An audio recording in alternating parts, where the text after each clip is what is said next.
I'm 23.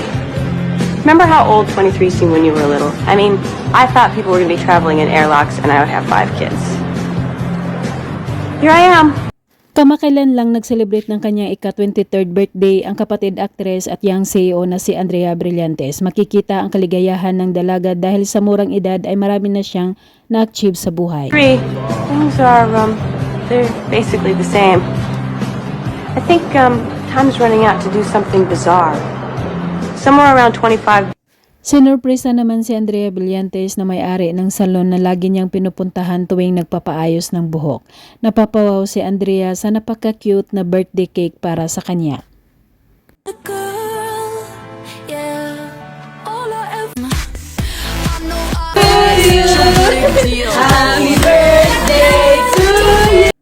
Simple lang ang kasuotan ng dalaga, naka-sleeveless at naka-short ng maong.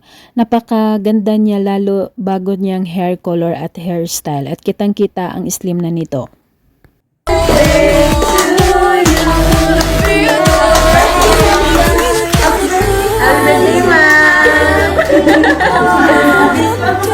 Pagkatapos niyang kantahan ng happy birthday, napapikit at nag-wish ang aktres at saka hinipan ang kandila. Nagpapasalamat si Andrea sa mga staff at may-ari ng salon sa pa-surprise sa kanya.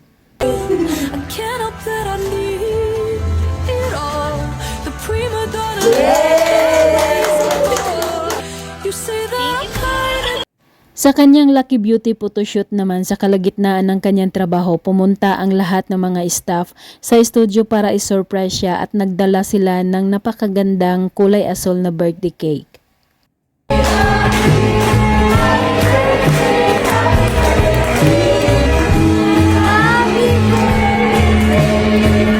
Tuwang-tuwa na kinuha ang kanyang birthday cake at pagkatapos hinipan ito. Patunay lang na maraming nagmamahal kay Andrea sa Lucky Beauty, lalong-lalo na ang kanyang negosyo at mabait na boss.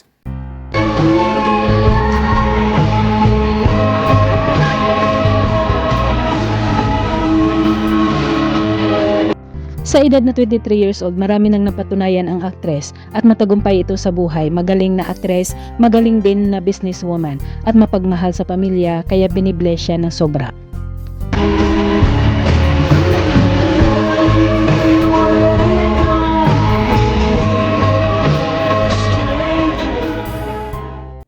Nagpatuloy sina Andrea at ang kanyang glam team sa kanilang photoshoot pagkatapos sa naganap na surprise para sa kanya.